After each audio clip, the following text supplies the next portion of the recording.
Good evening, ladies and gentlemen. This is your captain speaking. Welcome back to our Pillars of Eternity playthrough. We are right at the beginning, just after the cutscenes and the opening sequence, and we're going to get right into this. You may notice that I have a giant miniature space piglet roaming around. This was part of my pre-order bundle, so I thought I'd throw him in and let him wander around, follow us, see what happens. Alrighty, guys. Got it. Let's get into this.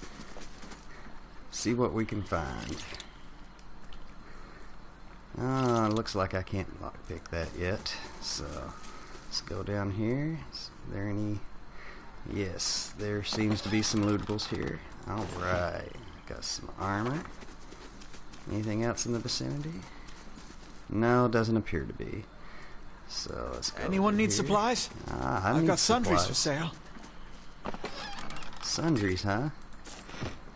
I could use some sundries, I guess. You see a man wearing simple but mostly neat clothes. He's transfixed, however, by a ragged tear in the seam of his tunic. Brought a whole wagon full of goods to sell, but not enough shirts for the road. He scratches one cheek with his knuckles. It's covered with uneven stubble, as if he hasn't quite gotten used to shaving on the road. Say, is there anything you need? I've got some basic traveling supplies for sale, if you'd like to take a look. Who the hell are you, guy?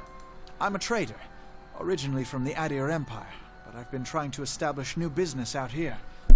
Life on the road has brought some unexpected challenges, to be sure. And I'm sure you've noticed how prickly the locals can be. But we're here to make the most of things, right? As you can see, we've got some of our reputation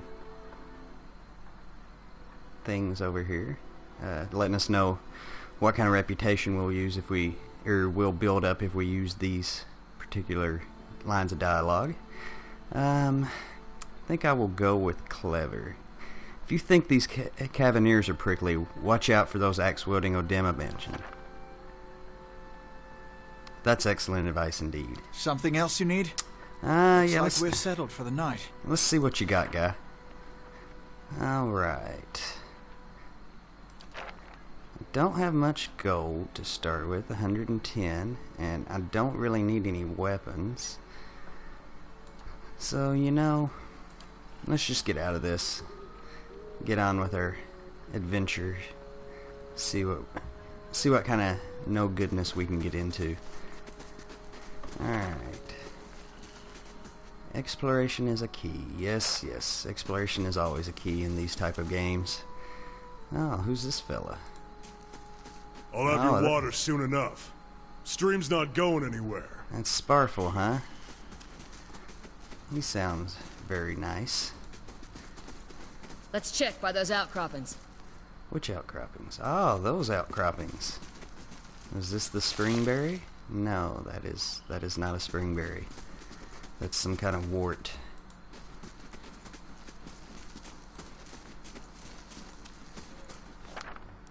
Ah, our first encounter. Looks like we got a young wolf here to deal with. So, let's go ahead and start attacking. Yeah. Let's see.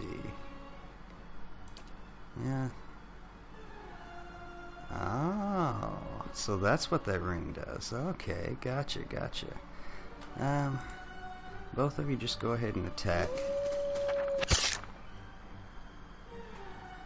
Why does it pause all the time? I may have to go into the options and change that. Ha! Got him. Yeah, get him. Nice. And looks like we got a wolf hide. I'm sure I'll be able to make good use of that sometime later. This is it. This is it? Springberry. Nice.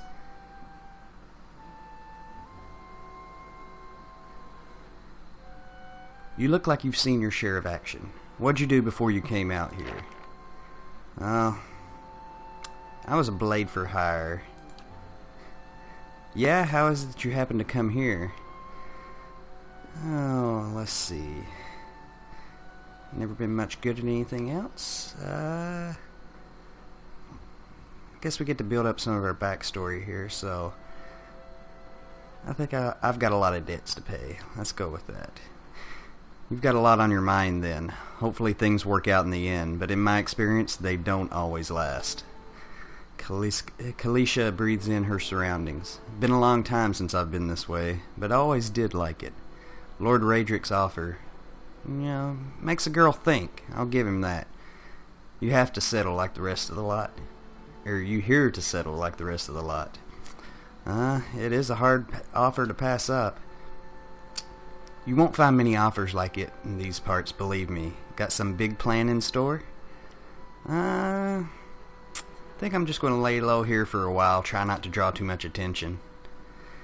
You picked the right place then. Gilded Vale's days away from any real civilization.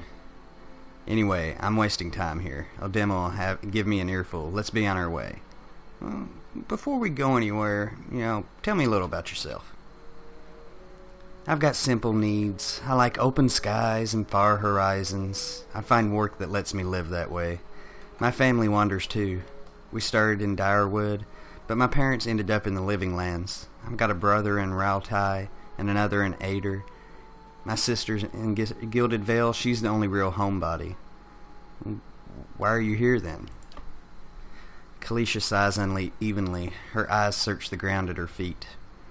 My sister moved out here some time back. She sent me a letter. She seemed worried, but that's how she always is. This time, though, she asked me to come out, and that's got me a little worried. I haven't seen her in ages. Been doing guide work in Ixelmiddle, but I'd do anything for her. She's a much better woman than me. So I'm here, and we'll see. Odema I've worked with before. He doesn't usually drive a route this way, but he's doing it for me. What can you tell me about the Direwood? I'm not much for history, but from what I know, it used to be part of the Ader Empire. Broke off after a war some years back. The locals here are feisty, and that's how they like it. Well, I'm kind of feisty too, so I think I'll fit right in. I've been out of touch, but I've been hearing weird kinds of things about it lately. People having trouble giving birth, I guess. A lot of them. Been going on for years now. But somehow it's getting worse. With an uneasy tremor in her voice, she adds, I'll have to ask my sister more about it. Alright then, let's go ahead and go back to camp. I wouldn't hold my breath that Sparfle's getting you water anytime soon. He does what he likes, when he feels like it. We should check up on him first. Slap him around a little. The stream's just down that way. Come on, let's go get your water. Alrighty then, let's go get some water.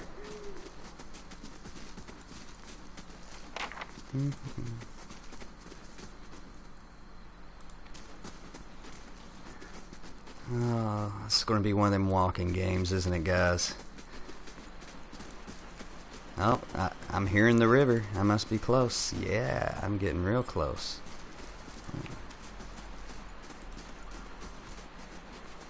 Alright. Over the river and through the sparsely populated land, I guess. Sparfle went hunting. At least you left the water skins. Come on. Okay, let's get us some water. You crouch at the riverbank and dip your water skin into the cool water while Kalisha waits nearby, keeping watch. As you rise, you notice her look up sharply towards the tree line. Out of the trees emerges Sparfle, one of the guides, barely discernible in the dim moonlight. He no longer carries his bow, and there is a strangeness to his gait, a spastic wobble in his ordinarily deft strides as he moves towards you with labored breath. Sparfle? Are you all right?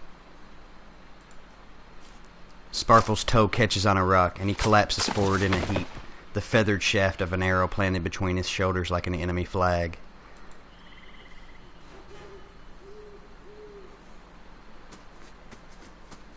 Ambush! Well, it's better an ambush than a thorn bush, I guess. Alright. Yeah? Me, I think I will go after this guy closest to me, and I will send her to take care of this guy. And let's see how this turns out. Yeah. Oh.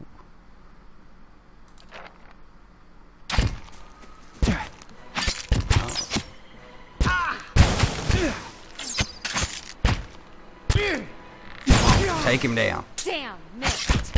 Why are you missing for? Uh-oh, I got knocked out. This isn't good. Okay. What you need? Come on, we have to get back to camp. Well, at least I got back up, so can't argue too much, I guess. Let's take all and grab this over here. What we got? A little bit of gold. Alright. Sure. Sounds good to me. Is there anything else over here we can pick up while we're... Oh, I see something. What is it? Aha. Beer! Everybody loves some beer. I don't know about you guys, but I know I love some beer. Alright, let's get back to camp. I've got a feeling something might be up over there.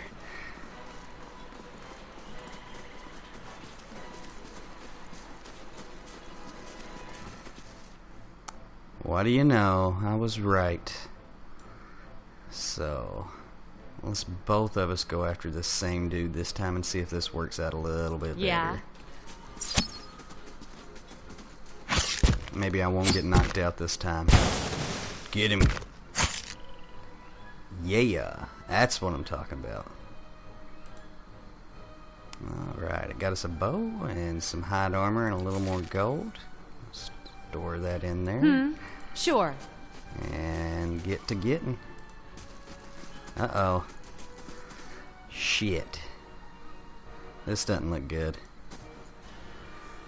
All around you lie the massacred remains of other travelers, peppered with arrows and knife hilts, splayed and bug-eyed and filthy on the blood-damp earth. And that's a lot of description there. Kalisha puts the back of her left hand to her mouth as if to ward off any of the horror like a vaporous... ward away the horror like a poisonous vapor.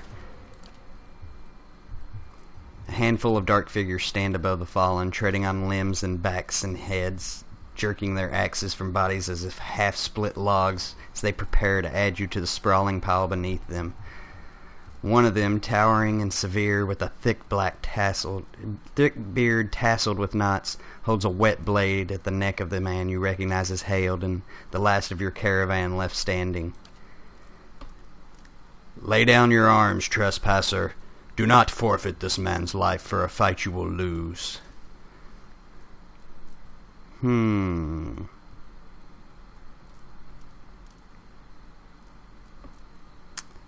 Let's use our lore skill here. The runes have not been sullied by our hands, men of Ire Glanfith.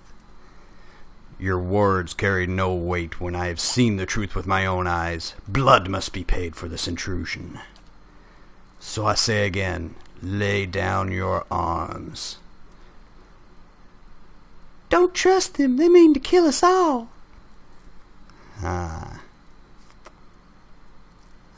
Looks like I've got not much to go by. I got a little bit of lore, but this sounds a little more like me. Only a fool attacks a weak enemy while a stronger one yet lives. The man considers this, looking you up and down. Yet. He shoves Halden towards you. As he does so, the man rakes his blade against Halden's torso. Halden screams and stumbles forward, a wide gash in his clothing beginning to bloom crimson. The man sets his feet to engage you, his axe raised high. Oh, so... Well, he doesn't look like he's too hurt, so... He's going to be joining us, so we are going to take these guys out. I think the hunter will probably be our biggest priority. Anybody with ranged attack is always a hassle to deal with, so let's go after him. Yeah. Oh, that was pretty easy, actually. Your enemy lies Serpine on the ground, unable to rise. His companions now silent among the other dead. His breath comes in wheezing, fitful gasps. He looks not at you, but at the sky above you. Forgive us. Barely audible beneath his choked sighs, a whisper of wind stirs the air. At this, the man's eyes roll back as he closes them. Good. Good. The gods are just. A queer smile crosses his face. I am ready. The wind begins to swell, whipping around the camp, electric and volatile, upending pots and rattling tents like an angry spirit. You can feel it begin to seep beneath your skin like a jetty beginning to succumb to the surge of a great wave, and where it pierces you, it feels as though it is rending you apart from within. Seated against a wagon wheel amidst the howling maelstrom, slashed across the chest and bowels, Odema's body stirs, and with great effort he raises his sagging head, his eyes barely open. He looks directly at you. Get inside! Run! Well, shit, guys, let's run for it.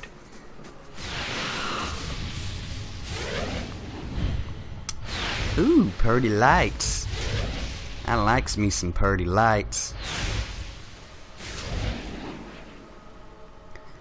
Straining against a gale that threatens to pull you off your feet with every step, you set your hands in the worn folds of weathered rock and set about pulling yourself up the precipice.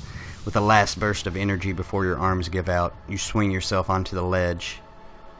Hayden trails behind, slowed by injury and delayed by early hesitation.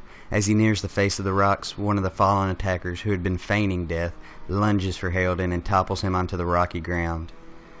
Restrained, Hayden lashes out against his fatigue assailant, but struggles to break his hold.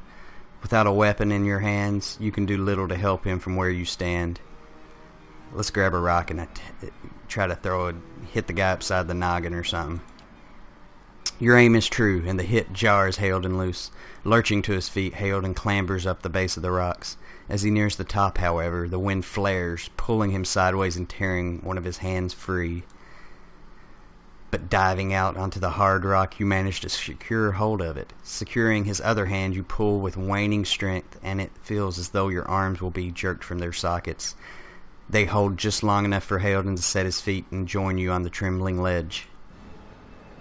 There's a deep resonance to the swelling wind now. You feel it in the rocks beneath your feet and inside the cavity of your own chest, as though it would shake the marrow from your bones. Each new gust menaces the old stones before you, loosening connections, unsettling balances. As you dart beneath the old archway, the entire portal begins to fall beneath its own weight. I'm kind of liking, the little storyboard in between action sequences. It's interesting. And Was that? A Buick. Had to be. Then we're lucky to be alive. And we're the only ones. We can't stay here. There could be another collapse. We're not getting out that way anyway. Let's get further inside. Can you walk? Hayden's jaw tightens. He nods. Alright. Looks like this way is not a way anymore. In fact, it's nothing but a bunch of rocks. So, I think that'll do for this portion of our adventure. So, this is going to be your captain signing off again. Hope you guys have a great day. If you enjoyed the video, please leave some likes, or if you're not already, subscribe to the channel. And you guys take her easy, and if she ain't easy, don't take her.